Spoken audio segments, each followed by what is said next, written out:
ซึ่งเป็นผู้อำนวยการในซีนาบุรีเป็นให้ทานก็รวมโดยย่อถึงเรียนที่เอาว่ามีการจัดตั้งขึ้นมาคือในประวัติความเป็นมาของโรงเรียนดังกล่าวโรงเรียนซีนาบุรีได้รับการสร้างตั้งขึ้นในสุดเรียน2012-2013อนุมัติโดยคณะศึกษาธิการและกีฬานครหลวงเวียงจันทร์โรงเรียนตั้งอยู่บ้านห้องสุภาพเมืองแสนสุภาพนครหลวงเวียงจันทร์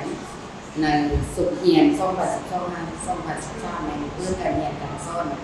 ในชั้นเรียนเด็กอนุบาลและประถมป .1 ถึงป .5 สุด2013-2014เริ่มเปิดเรียนชั้นป .4 และป .5 จนมาฮอดสุดเรียน2019-2020แม่นได้เปิดชั้นเรียนชั้นม .1 จากนั้นมาก็ขยายมาเรียนในชั้นมัธยมม.ปลายเนาะม.5 แล้วก็ม.6 เลยมีการเปิดการเรียนการสอนของพวกเรามาฮอดปัจจุบันในทุก12สุดเรียนอันนั้นมีอาคารเรียนที่สร้างบ้านแล้วก็มีห้องเรียน33ห้องตั้งใจเป็นห้องเรียนเลย26ห้องเนาะแล้วก็โรงเรียนของพวกเรามีเดินจอดรถเนาะมีสนามเด็กเล่นแล้วก็มีสระว่ายน้ำสถิติของนักเรียนของเราปัจจุบันมีนักเรียนอยู่108คนมีหญิงอยู่350คนดังนั้นมีสถิติครูอาจารย์46คนมีหญิงอยู่35คนหลังจากที่ว่าเราได้ทำการสร้างตามโรงเรียนของเราไปเคลื่อนไหวเกี่ยวกับการพัฒนาการศึกษาไปตามสร้างลักษณะ5หลักหมู่ของเรียนการศึกษาสร้างข้อแข่งขันของกระทรวงศึกษาธิการในบางออกอย่างเข้มงวดแล้วก็ด้วยหนังสือหลักสูตรแห่งสาธารณสุขศึกษาในระยะผ่านมาแม่การพัฒนาการศึกษาของโรงเรียนของเราแม่การพัฒนาในมันเร่งใส่การสร้างคนสร้างบุคลากรของศาสตร์ให้มีคุณภาพก้าวขึ้นไปแต่ละก้าวให้เท่าเทียมกับภาคอื่นและไปสู่สากลที่พิเศษได้ผลงานที่คนเด่นที่ให้ทั้งโรงเรียนของพวกเราได้พักหอมซึ่งเป็นโรงเรียนตัวแบบคุณภาพของนครหลวงเวียงจันทร์โรงเรียนของพวกเราแม่พัฒนาการศึกษาไปตามด้านเนาะด้านที่ก็คือด้านเรียนด้านที่สองคือด้านการเรียนการสอนด้านที่สามคือสภาพแวดล้อมด้านที่สี่ก็คือองค์กรบริหารแล้วก็ด้านที่ห้าก็คือ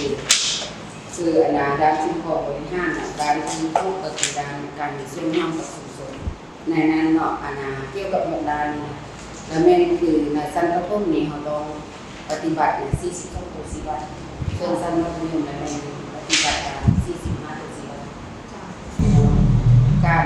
ที่คำหองเป็นโรงเรียนตัวแบบคุณภาพของนครหลวงเวียงจันทร์เนาะมีบทบาทการันตีผลงานของโรงเรียนของเราตัวที่1เนาะเฮ็ดให้การเรียนการสอนมีคุณภาพดีขึ้นครูอาจารย์ต้องพัฒนาตนเองเสมอและใช้วิธีการในการเรียนการสอนให้เหมาะสมกับนักเรียนแล้วก็ที่2นี่คือการบริหารจัดการของผู้บริหารก็คือพนักงานครูอาจารย์ให้มีคุณภาพก็ต้องมีการสรุปทบทวนบทเรียนเพื่อให้รับประกันต่อคุณภาพของการศึกษาไปตามมาตรฐานที่กำหนดไว้นอกจากนี้ยังมีผลงานของการันตีของโรงเรียนพวกเราคือเราต้องการเรียนการสอนเนาะของพวกเราต้องแต่ละปีเราจะมีการสอบซิ่งเนาะนักเรียนจบชั้นป .5 แล้วก็จบชั้นม .4 นี่นะมันได้ 100% เนาะแล้วก็ในนั้นเนาะซึ่งจบชั้นม .4 เราจะมีสร้างนักเรียนให้ได้รับประกาศเด็กเนาะนอกจากนี้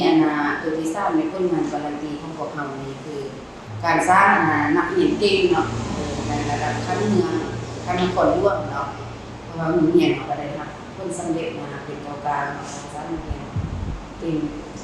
เราจะได้ในระดับขั้นเมืองและขั้นนครหลวงการเรียนร่วมกับชุมชนเนาะผู้บริหารเนาะก็คือพนักงานครูอาจารย์เนาะต้องมีส่วนร่วมมือกับชุมชนหรือร่วมมือกับผู้ปกครองเนาะในการสนับสนุนให้ ห้องนักเรียนนั้นเพื่อให้บรรลุตามเป้าหมายที่เรากำหนดไว้เนาะถ้าเราบ่เฮ็ดเวียกร่วมกับผู้แม่ผู้ปกครองชุมชนก็จะเฮ็ดให้การพัฒนาการศึกษาจะบ่ไปถึงเป้าหมายที่เรากำหนดไว้ ท่านผู้ชมยังควรเอาใจใส่และสินำพาจากทางคณะอำนวยการโรงเรียนศรีมวงศ์วิทยาและสนับสนุนในต่อหน้าเพื่อพัฒนาประเทศชาติในอนาคตให้ก้าวหน้าศรีวิไลมียิ่งขึ้นไปและเห็นได้จากการที่แสดงมาก็คือการได้ยืนถึงผลงานที่ผ่านมาไม่ว่าจะเป็นการเคลื่อนไหว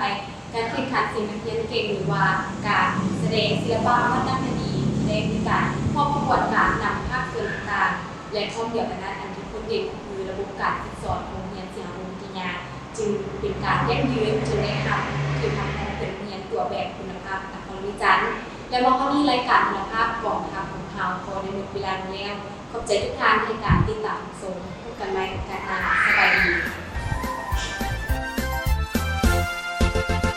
โรงเรียนศรีหาวงศ์วิทยา